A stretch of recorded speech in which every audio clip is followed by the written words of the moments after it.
नमस्कार दोस्तों, हरे कृष्णा, राधे राधे, हैप्पी नवरात्रि। आशा करती हूँ आप सभी का नवरात्रि बहुत अच्छे से कटे।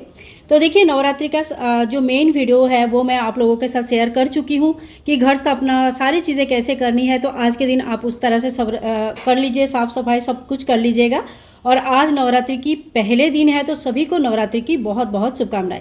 ये एक डेमो वीडियो है। आज इन सभी चीज़ों का मैं क्लीन कर लूँगी और मेरा अपना जो स्थापना है वो मैं करूँगी। क्लीन करने से पहले आप लोगों के साथ शेयर कर रही हूँ कि नवरात्रि के बाद ये सारे सामग्री का आपको क्या करना है। और देखिए, जवारे कितनी बढ़िया आया है ना। ठीक है, तो क्या करना है देखो, एक एक करके बता देती हूँ, आप लोग बहुत अच्छी तरह से सुन लीजिएगा। सबसे पहले जो भोग प्रसाद चढ़ाया है, ये भोग प्रसाद जो है ना घर के मेंबर में बांट दिया जाता है। और हर रोज़ आप जो पान सुपारी और इलायची लौंग वगैरह चढ़ाते थे, ये भी घर के सभी मेंबर में बांट दिया जाता है। ये जो जल आपने चढ़ाया है, ये जल सूर्य भगवान को अर्घ दिया जाता है, या तो फिर आप चाहे तो किसी पेड़ पौधे में भी डाल सकते हैं। माता का लिए जो श्रृंगार चढ़ाया है, इसमें से एक दो श्रृंगार आप खुद के लिए रख लीजिए, जैसे सिंदूर या जो भी आपको सही लगे, एक दो श्रृंगार आप रख लीजिएगा सुहाग का।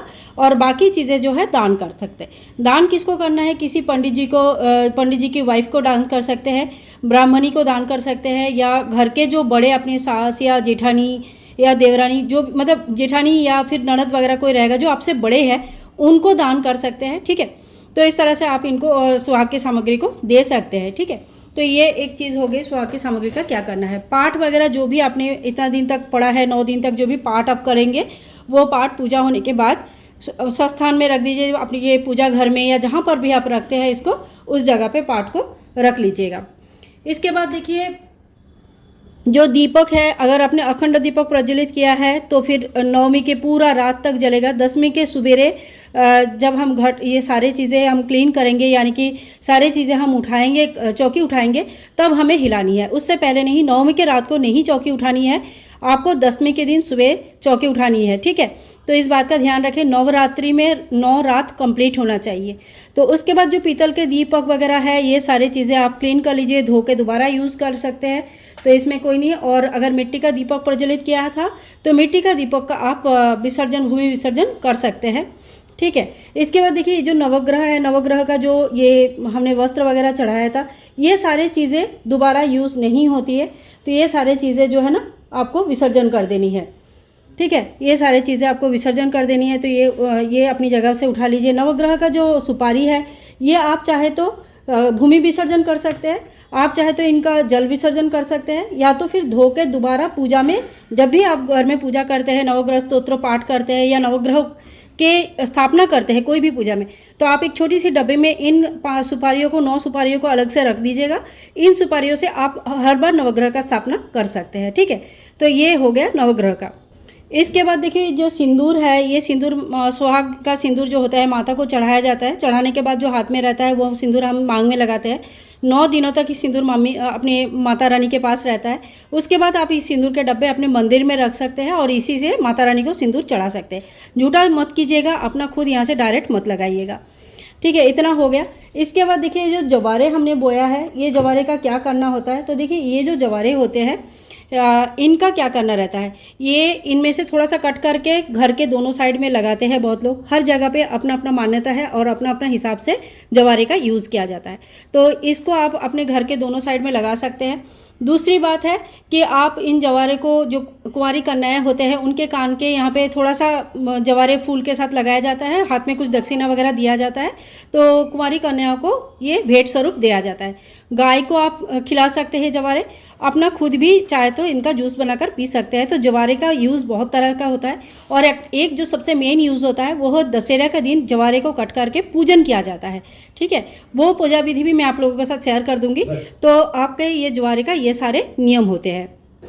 तो ये मैंने ज्वारे भी यहाँ से हटा लिया। देखो, एक एक करके दिखाती हूँ ताकि बहुत ही अच्छी तरह से आप लोगों को समझ में आ जाए। इसके बाद जितनी भी चावल है, इनको सब एक जगह आप इकट्ठा कर लीजिए।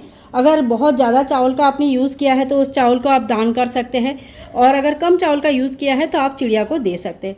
जो फूल वगैरह चढ़ा है, अगर फूल आपके पास है, आपने चढ़ाया है, देखिए फूल डेली चेंज करना होता है, तो आपके पास जो भी फूल वगैरह है वो फूल आप यहाँ से निकाल लीजिएगा और खाद बना दीजिएगा। इसके बाद देखिए भगवान गणेश जी के जो विग्रह है, गणेश जी की विग्रह अगर आपने मंदिर में रखा है तो आप मंदिर में रख सकते हैं, और अगर जहाँ पे भी आप रखते हैं उस जगह पे आप रख दीजिएगा। और अगर आपने सुपारी से गणेश जी की विग्रह बनाया है तो आप उस सुपारी को अपने मंदिर में रख सकते हैं और कोई भी पूजा में गणेश जी के स्वरूप मान के उनकी पूजन कर सकते हैं। इसके बाद देखिए कलश देवता को हमें कैसे मतलब किस तरह से विसर्जन करनी है।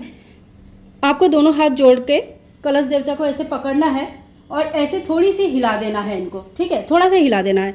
थोड़ा सा हिला के आपको क्या बोलना है कि गणेश जी, लक्ष्मी जी, आप सूक्ष्म रूप से हमारे घर में हमेशा विराजमान रहे, बाकी सभी देवी देवता अपने अपने स्वस्थान में वापस जाए और हमें आशीर्वाद करते हुए जाए, ठीक है। इस तरह से आप कलश देवता का, लक्ष्मी जी और गणेश जी को अपने घर में विराजमान कर देंगे और बाकी सभी भगवान अपने अपने स्वस्थान में चले जाएंगे, ठीक है। इसके बाद जो नारियल है, नारियल बहुत लोग पूछते हैं कब निकालना है, तो देखिए ये पूरा एक कलश को हिलाया तभी जाता है जब चौकी हटाया जाता है।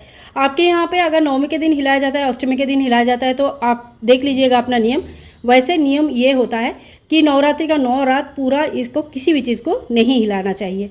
तो इसके बाद जो नारियल है, ये जो चुनरी है, ये चुनरी आप घर पर दोबारा पूजा में यूज़ कर सकते हैं, कलश स्थापना में, माता रानी को चढ़ाने में, या पूजा के कोई भी काम में इस चुनरी को आप यूज़ दोबारा कर सकते हैं, कोई दिक्कत नहीं है।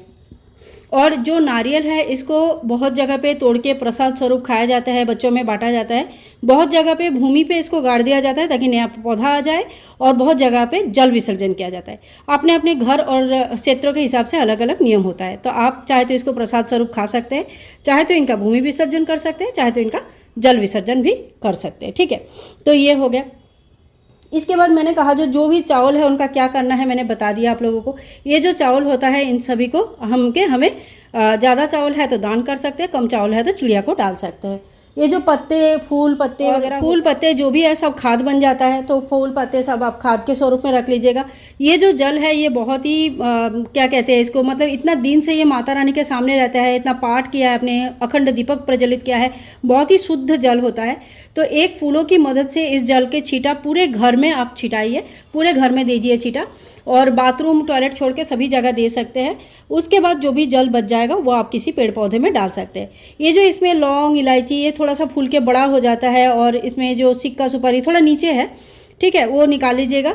और हल्दी के गांठ वगैरह है वो सारे निकाल लीजिएगा। ये देखिए इसके अंदर हल्दी के गांठ वगैरह, सिक्का सुपारी सब चीज़ें हैं, तो वो निकाल के आप दोबारा खाने पीने की चीज़ों में यूज़ कर सकते हैं, कोई दिक्कत नहीं है। माता रानी के जो चुनरी है, ये चुनरी आप दोबारा पूजा में यूज़ कर सकते हैं, तो माता रानी के चुनरी आप रख लीजिएगा। कलावा जो है ये विसर्जन हो जाता है, वस्त्र स्वरूप कलावा, जो बाकी कलावा है वो भी विसर्जन हो जाता है। माता रानी की फ़ोटो अगर अपने मंदिर में स्थापित किया हुआ है तो मंदिर में रख लीजिए, और अगर आप सिर्फ नवरात्रि के टाइम पे फ़ोटो के पूजन करते हैं, बाकी टाइम मंदिर में नहीं रहते हैं माता रानी का फ़ोटो, तो आप जहाँ पर भी रखते हैं लाल कपड़ा मोड़ के किसी शुद्ध स्थान में माता रानी की फ़ोटो रख दीजिएगा। तो देखिए ये सारा सामग्री का क्या क्या करना है मैंने आप लोगों को बता दिया है। अब बचा जो ये आसन है, इसको धोकर दोबारा यूज़ कर सकते हैं। तो इस तरह से हमें पूरी चौकी की विसर्जन करना होता है। तो आई होप आज के वीडियो आप लोगों के लिए हेल्पफुल है। अगर वीडियो पसंद आई तो please like, share and comment, channel को सब्सक्राइब करके रखिएगा। मिलूंगी नेक्स्ट वीडियो में, तब तक के लिए हरे कृष्णा, राधे राधे, जय माता दी।